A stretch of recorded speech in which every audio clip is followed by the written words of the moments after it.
Title हजरत Zacharia AS। एक सब्र और दुआ की कहानी। हजरत ज़कारिया अलैहिस्सलाम अल्लाह के अजीम पैगंबरों में से एक थे। वो बनी इसराइल के एक बुजुर्ग और सालेह नबी थे। उनका सिलसिला नसब हजरत सुलेमान अलैहिस्सलाम तक मिलता है। हजरत ज़कारिया इसका पेशा नकबत था, यानी वो लोगों को अल्लाह का पैगाम पहुंचाते और उनकी रहनुमाई करते। हजरत ज़कारिया इसने अपनी पूरी जिंदगी अल्लाह की इबादत और लोगों को हिदायत देने में गुजार दी।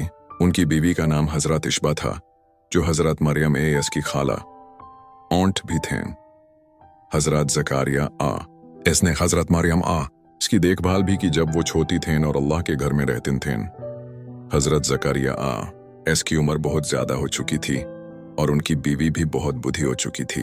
उनका सबसे बड़ा गम यह था कि उनका कोई बेटा नहीं था जो उनके बाद अल्लाह का पैगाम लोगों तक पहुंचा सके।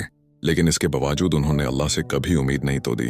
एक रात की दुआ। एक रात हजरत ज़कारिया इसने अपने रब से दिल से दुआ की, रब्बी ला तज़रनी फर्दन व अंत खैरुल वारिसीन। ए मेरे रब, मुझे तन्हा न छोड़ और तू सबसे बेहतरीन वारिस है। अल्लाह ने उनकी दुआ कबूल कर ली और उन्हें एक बेटा अता करने की बशरत दी, जिसका नाम यहया रखा गया। यहया AS भी एक अजीम नबी बने। हजरत ज़कारिया हैरान हो गए और बोले, ए मेरे रब, मेरी बीवी तो बंज है और मैं भी बहुत बुढ़ा हूं। लेकिन अल्लाह ने फरमाया, ये मेरे लिए आसान है।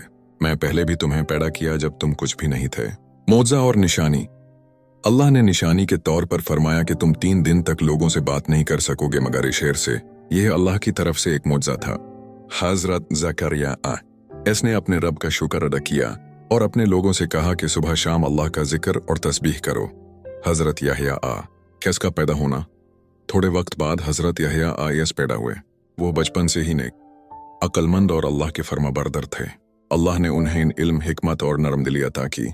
हजरत ज़कारिया इसने अपनी जिंदगी का बहुत हिस्सा अपने बेटे को दीन की तालीम देने में गुजारा। वो दोनों मिलकर लोगों को अल्लाह की तरफ बुलाते और बुराइयों से रोकते। शहादत। कुछ रिवायात में आता है कि हजरत ज़कारिया AS को जालिम हुक्मरानों ने पसंद नहीं किया, क्योंकि वो हमेशा सच बोलते थे। आखिरकार उन्हें शहीद कर दिया गया। इबरत। हजरत ज़कारिया की जिंदगी हमें सब्र, दुआ और यकीन की तालीम देती है। जब सब कुछ नामुमकिन लगे तब भी अल्लाह से उम्मीद नहीं तोड़नी चाहिए। उनका वाक़या हमें यह सबक देता है कि चाहे जिंदगी में कितनी भी मुश्किल हो, अगर दिल से अल्लाह को पुकारा जाए तो वो जरूर सुनता है।